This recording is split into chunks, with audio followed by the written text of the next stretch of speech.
Today I am here at the Malaysia Petroleum Club, EMCEE at Twin Tower 1. And in just a few moments, we'll be invited to speak more about diversity and inclusivity with regards to generational diversity. So I'm going to be representing Gen X, okay, Gen X, but I'm a little bit towards Millenial, tapi towards the end of Gen X. And then we've got other speakers representing each different generation. And we'll see how it goes. We don't have any questions per se. Organizers want it to just be organic and to have also response and participation from the audience. Janji bukan gender. Let me introduce to you the panelists of today. The first person I consider my kaka in the industry, legend in my eyes. She is a Malaysian television personality, MC like me, so sometimes we gotta go for a job and like that. She began her career as a marketing executive. Oh, so got married also. Everyone, my favorite person in the world, Daphne Iking. My question is, I think when you're talking about generational gaps, right, I think the keyword is you should have mutual respect. And one of the things that I learned is that when you provide your kids with a lot of protective factors, because I think that's what happened to me as well, and my parents provide me with everything, like with care, with affection, with everything that I need, so that does not equip me when I face challenges in the future.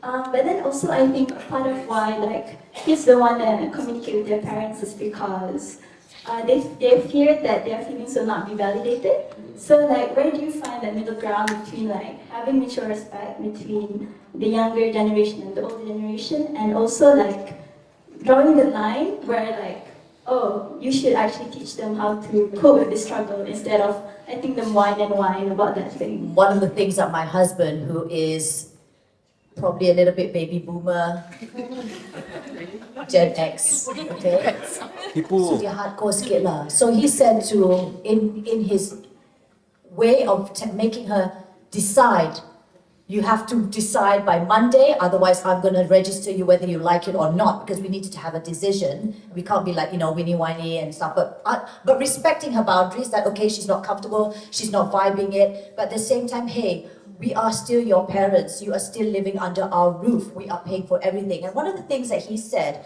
which occurred to me while we're having this chat, is it comes from love, but it didn't come out quite as much to probably her.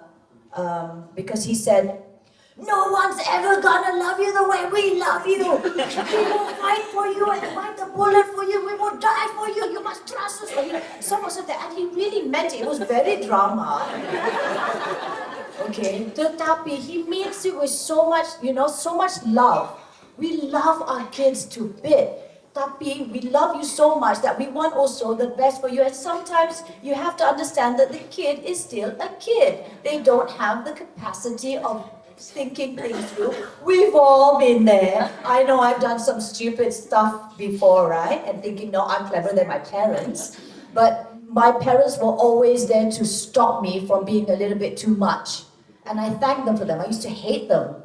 I used to be like, oh, I hate my dad, just mati lah kau. It's so bad, right? But it was one of those things. And now, in retrospect, I'm like, thank God Dad stopped me from that. If not, I'll be like my other friends who go X, Y, Z. I've always been a wild child, but I've never experimented with some crazy things, okay, substances. So, and because my dad was really, really hardcore strict on that, right? And I think that's where the you respect me as your father, tough love, but I love you, I'm doing this, and show it to them. So there's a lot of hugs, we've got a lot of hugs and kisses. My husband once said that he doesn't receive a lot of I love yous and hugs, so he does that a lot with our kids because he sees it very much in our family, right? But it was very hard initially for him. So it's very weird because he's hugging you tight and kissing you goodnight, but he goes like, no one will ever love you as much as I do. Tak gel, ada kurang sikit, but yes, ada effort. Yay! And it's a wrap. That was quite a really fun, informative session, and I truly enjoyed myself. Very organic, great questions coming in from both the audience who are present at the hall and also online. But it also made me rethink my relationship with my kids. Communication is key, trying to understand each other, listening without the intent of wanting to reply first, really truly observing and meeting halfway. Compromise is also key, ensuring that we also accept one another for who we are, what we are.